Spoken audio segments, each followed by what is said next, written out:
trees everywhere, but it's back to work time.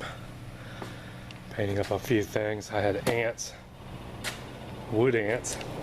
Isabel had put my lights in the shop here and set them there on the ground. Well, they came in under the door and made them a nice little nest underneath those things, protect their eggs. But what we're doing today, putting the rear end back in.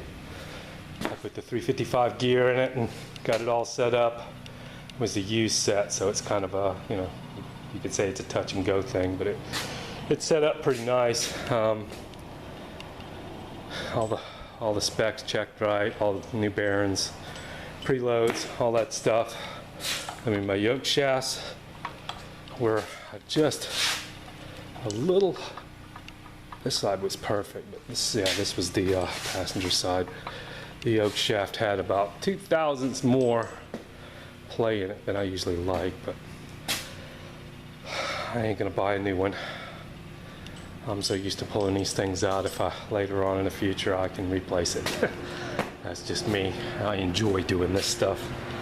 But we're putting it back in today, and then I got to redo my exhaust, and I need to rebuild this wheel bearing assembly on this side too. I've actually got all the bearings and seals, and this one's never been done. And the reason you can tell that is the rivets haven't been drilled out of the rotor. This car was actually a 51,000 mile, or this section was, that I used. This frame is actually clipped.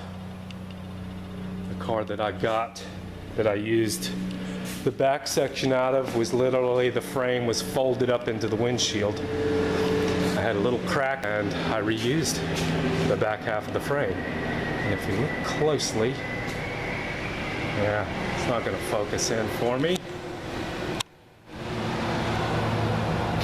There it goes. You can see just a little spot in the frame there where I clipped the frame. But it has been tested, no cracks. I mean, I plated it on the inside. Let's see if we can see this side. Yeah, you can barely see it right there. But you can see a little bit underneath, but it come out great. I mean, it seamed together. All my alignment holes lined up good. It took alignment like a dream. So there was 50 to 60 Corvette rear ends, and he said I got good at it, because every time I'd bring him the rear end, or bring him the car to get a full wheel alignment, he said he'd hardly have to adjust it. So, I mean, you get a knack for these things after a while. But he said he had no adjustments in the front after I clipped it together, just the rear end.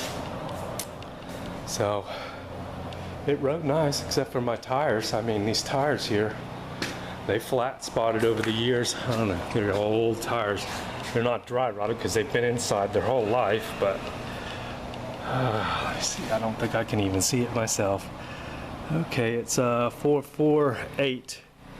So that's probably the 44th week of 2008, and that can't be right neither, because I got this car in 05. Oh no, wait a second. These rims came off another vehicle that I cut into pieces. But yeah, that's what we're doing today, guys. So I'll come back when we get it up in there. And we've got the O2 sensor welded in for the vette unit. And I've got the vette mounted. I've got my fuel tank in it. I've got the, I went with a inline fuel pump. And I put a new fuel tank in it. I put a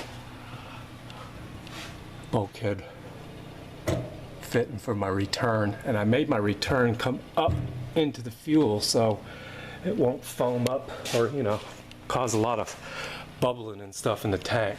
And it may look like it's next to the pickup on here, but this pickup goes up and then V's down over here.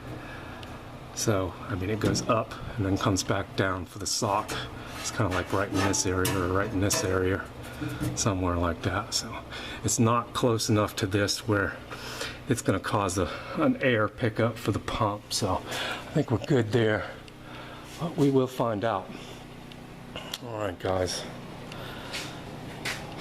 Get my butt to work, put it in there. All right.